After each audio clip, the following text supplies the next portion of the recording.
এরপর প্রশ্ন হলো, আমি হোটেলে কাজ করি, শুনেছি মালিক হোটেল বড় করার জন্য লোন নেবেন, এই জন্য কি আমার ইনকাম হারাম হয়ে যাবে? এই প্রশ্নটি আর অনেক ভাই বোনদের। আপনি কোনো প্রতিষ্ঠানে চাকরি করছেন, যে প্রতিষ্ঠানের মালিক পক্ষ সুদি লোন নিয়েছেন ব্যবসা সম্প্রসারণ করবার জন্য। ওই প্রতিষ্ঠানে আপনি যদি চাকরি করেন আর আপনার চাকরির বেসিক কাজ বা ডিউটিটা কোনো হারাম কাজে সহযোগিতা না হয়, তাহলে সেক্ষেত্রে আপনার সে চাকরি হারাম হয়ে যাবে না।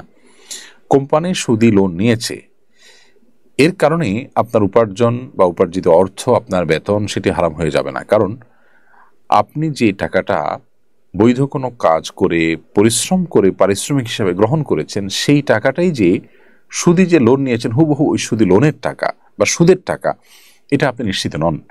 কারণ কোম্পানির আরও টাকা আছে, বিষয়টা হয়ে গেছে মিশ্রিত টাকার মতো।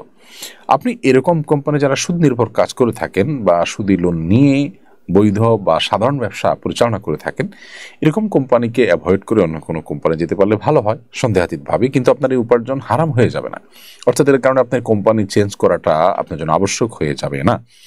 বিকজ কোম্পানি তার পুঁজির একটা অংশ সুদি লোন থেকে নিয়েছে, আপনাকে যে বেতন দিয়েছে হুবহু সেখান থেকেই দিয়েছে, নট নেসেসারি তাদের নিজস্ব টাকা আছে, অল্প হোক বেশি হোক, এবং সেটা তারা রোলিং করছেন, এবং আপনার ডিউটিটা বেসিক্যালি হালাল।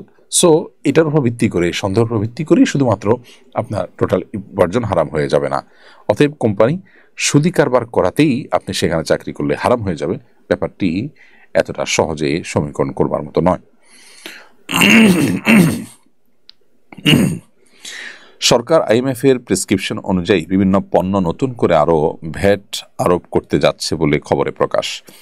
এটা জীবনযাত্রার উপরে বেশ প্রভাব ফেলবে বলে অনেকে মনে করেন। গুরুত্বপূর্ণ নাগরিক হিসেবে সরকার কোনো পরামর্শ দিবেন কিনা, গুরুত্বপূর্ণ নাগরিক কিনা জানি না, তবে এটা বলবো যে আমাদের যে সমস্ত প্রতিষ্ঠানগুলো লোন দিয়ে থাকে, নানা সময় আমাদেরকে আর্থিক সহায়তা দিয়ে থাকে, তারা নানা রকম বুদ্ধি পরামর্শ দিয়ে থাকে।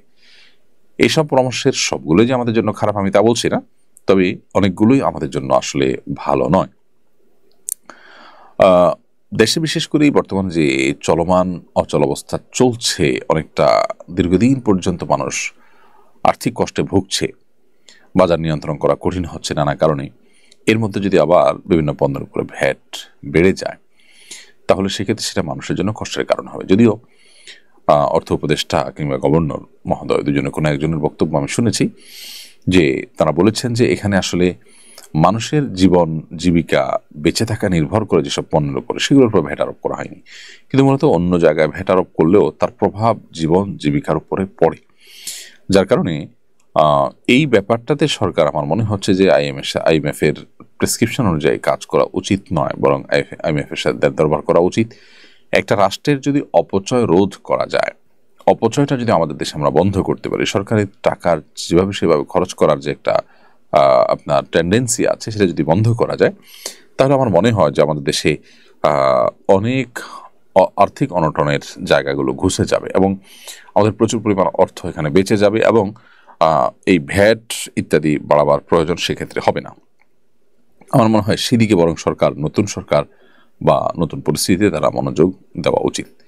শাকিল আহমেদ খান আপনি লিখেছেন, আমার সামনে পরীক্ষা, এমন কোনো আমল আছে কি না পরীক্ষার আগে যা করলে আল্লাহর রহমতে পরীক্ষা ভালোভাবে দিতে পারবো? ভাই শাকিল, পরীক্ষার আগ মুহূর্তে স্পেশাল কোনো আমল এর কথা আমি বলতে পারবো না, যেটা পড়লে পরীক্ষা বা যেটা করলে পরীক্ষা ভালো হবে বলে কোরআন হাদিসে বলা হয়েছে। তবে আপনি অ্যাজ এ মুসলমান পরীক্ষার আগে আল্লাহ সুবহানাহু ওয়া তাআলার কাছে অন্য 10টা ক্রাইসিস মোমেন্টে বা আল্লাহ সুবহানাহু ওয়া তাআলার কাছে আপনার বিশেষ পরিস্থিতিতে যেরকম আমাকে দোয়া করেন, এক্ষেত্রে দোয়া করবেন, আল্লাহ আপনি আমার পরীক্ষাকে সহজ করে দিন, আমার পরীক্ষাকে আপনি আসান করে দিন, আপনি আল্লাহর কাছে দোয়া করবেন। সেই সাথে আপনার পড়াশোনা, আপনার প্রচেষ্টা যেটি পরীক্ষা ভালো ফলাফল করবার জন্য, সেটি আপনি যথাযথভাবে অব্যাহত রাখবেন।